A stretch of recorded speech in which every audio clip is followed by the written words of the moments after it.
Welcome to Conversations Live. For more than a decade, we've brought you the best in books, entertainment, celebrity interviews, and current events. When the movers and shakers of the world have something to say to you, they say it to us first. Here's your host, Cyrus Webb. And welcome back, everyone, to Conversations Live. I'm your host, Cyrus Webb. Glad you all could join us once again. But for our radio audience here in Mississippi at WYAD 94.1 FM and WYADonline.com, we're glad that you all could be with us. Also, joining us are our friends at iHeartRadio and Amazon Music Podcast. We're glad you all could be with us as well. Well, I don't know about where you are, but here in Mississippi, we have already started. It is definitely home improvement season. The weather is better for us finally. We're getting those longer days, and our schedule is more flexible, which means there's also a high demand for home projects. We're here to talk to us today about some great renovations tips. We're excited to welcome Mallory Micetich to our program. She's a home care expert at Angie. She's going to help you guys know how you can get started and also where you can go for more information. Mallory, thank you so much for the time. Really appreciate it. Yeah, thanks for having me on. So, Mallory, I think, as I said, we've already started here in Mississippi where I am. How can we set ourselves up for success, though, when it comes to a low-stress home renovation this year? Yeah, it is a great question. At Angie, we know that there are a few things you can do to really help take anxiety out of the process.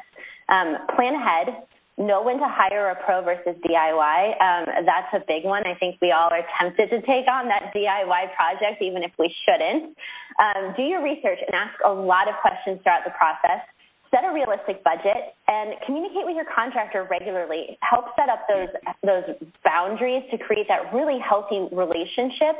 And in the long run, all that is going to really help reduce the stress and take the anxiety out of the process. Mallory, I know a lot of people do wait till the last minute or try to work around, when they have some freedom in their schedule. But talk to us about what are the benefits of planning ahead when it comes to these plans.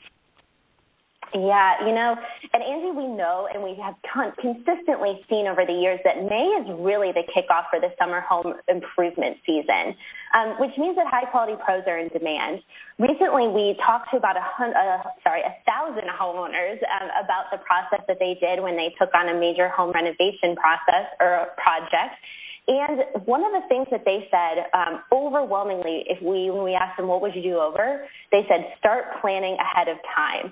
So planning ahead really helps you not only ensure that you get the pro that you want, but it helps mean that you can finish your renovation on time and on budget. And it really helps with staying in the loop, calm and control throughout the whole process. So build in some extra time before you really take on that project. And you mentioned something interesting, Mallory, and it's something that my family definitely had to make decisions on, what things we were going to try to tackle ourselves or how do we know to bring in some outside help. How do you decide when you're going to try to do a do-it-yourself project or when you should call in a pro? Yeah, it's a question we got a lot at Angie. If I had to dive every single time I was asked, I would have a few dollars. So one of the things I always recommend is to think about the 3 T's, your time, tools, and talent. Ideally, you need all 3 of these to really have a successful DIY project outcome. If you're missing one of those things, if you're missing 2 of those things, honestly, if you're missing all 3 of them, DIY is not the route for you. We also found that people that did DIY projects, about half of them ended up causing some expensive damage due to their project. And there's also a bit of a correlation between DIY projects and emergency room visits. So this is a decision we tell people, don't take this lightly. You might think it's going to be better for your budget, that it's going to take less time. But in the long run, sometimes it ends up being the exact opposite. So don't forget the 3 T's and really realistically ask yourself, do I have the time, the tools, and the talent? Yeah.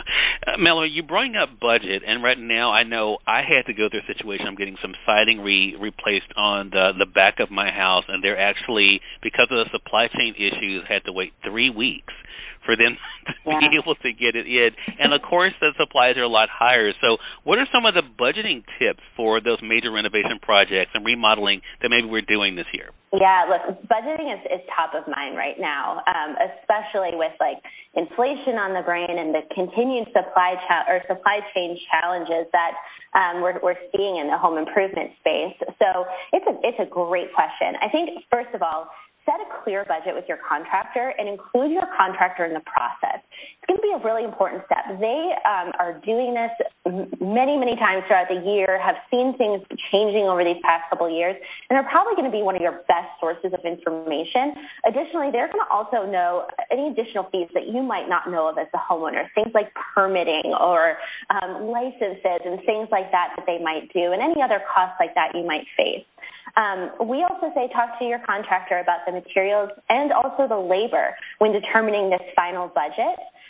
We know that just like you mentioned, materials are costing a little bit more. So I always think it's also a good idea to, especially if you're taking on this project with a family or a spouse or a significant other, think through what type of things are must-haves that you know you want to invest to make sure that you have the highest quality type of material versus ones where you're okay taking a budget option. Sometimes it might be things like, I want a really great HVAC system, but if I'm going to take on a quick bathroom remodel, I'm okay going with some lower, more budget options in terms of some of the fixtures. So make sure you know that ahead of time and aren't making those decisions live on the fly. And the most important thing that anyone can do is include a buffer in their budget for above about 10% to cover any other unexpected and additional costs. Even the best contractor can't see through your walls or through your floor, and we know these types of issues come up throughout the process. Love it.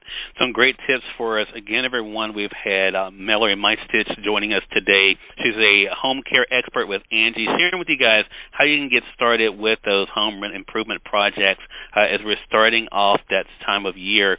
Mallory, where can our audience go for more information? Yeah, they can check out the Angie app or go to Angie.com, and that's where they can find high-quality local pros, cost estimates, tips, and more, and really all the resources you need to take on a home improvement project with confidence.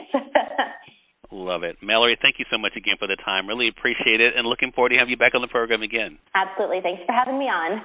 Hey, glad to do it. And we thank your audience for tuning in to another great segment of Conversations Live, part of our News You Can Use segment here at WYAD 94.1 FM and WYADonline.com. And until next time, I'm your host, Cyrus Webb-Singh. As always, enjoy your day, enjoy your life, enjoy your world. Thank you all for choosing Conversations Live. Now let's go make today amazing. Take care.